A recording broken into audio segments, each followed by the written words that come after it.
This is ESPR Boxing. Delighted as always to be joined by Danny.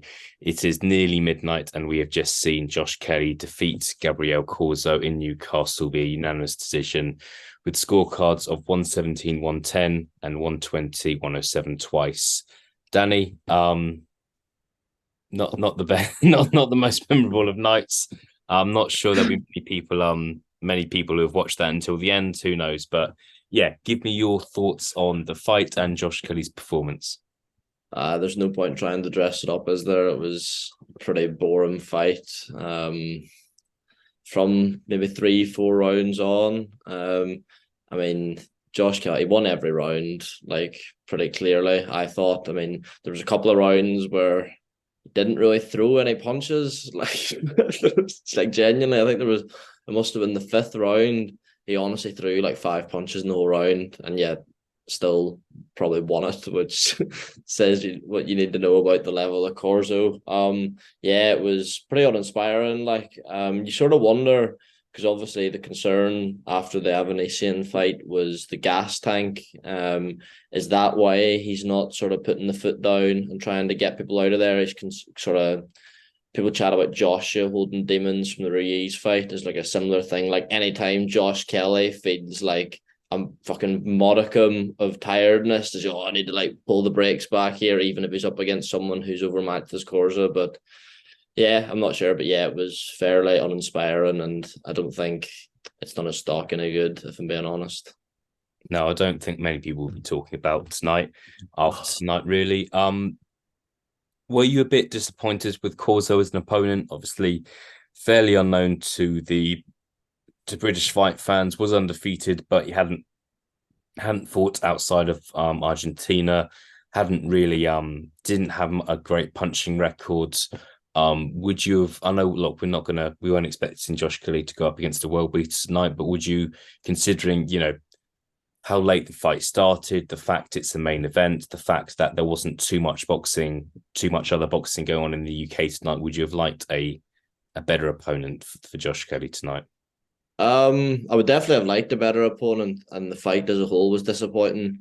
I wouldn't say I was disappointed with Corzo, as like I was fairly sure he was going to be shite. Like if you like to be honest, if you look obviously undefeated, whatever we all know that means next to nothing in boxing. Like 3 KOs out of 20, as you say, never fought out of Argentina, and like limp past people with like losing records and like just above breaking even records with split decisions and unanimous decisions. So I was fairly sure he wasn't going to be up to much, but more disappointed with Josh Kelly. I'm sure, obviously, Kala and Wasserman will never come out and say it, but I'd imagine they are sort of too. Like, I'd imagine he's getting paid all right off them. And as we were sort of discussing, the arena was pretty empty. So I'm sure they're hoping for something a bit more sellable than that. But yeah, it was pretty disappointing. The whole card, if we're being pretty. I mean, the Keisha Fak versus Liam Dillon fight was really, really good. But apart from that, it was fairly drab. Yeah, not sure it was worth staying up for this. But it's too late to turn back time now. Just want to touch on the scorecards, Danny. Obviously CORZO did get deducted to the point. I think it was maybe the ninth round he got deducted to the point. As you said, you thought Josh Kelly won every round. I agree with you. I think there were rounds that CORZO maybe had a bit of success, but I don't think you can really justify giving you any of those rounds. One judge, as I said, gave it 117, 110. Just yeah, your thoughts on that scorecard and just how that judge might have come to that. So does that mean that he's give Corzo what, 3 rounds or two and one even basically? Yeah. I don't see that at all. Like, I mean, you see it often where like even if a fighter gets completely shut out, they'll like throw a round in almost as like a thanks for traveling, mate. But I don't know. I can't see how you'd give him.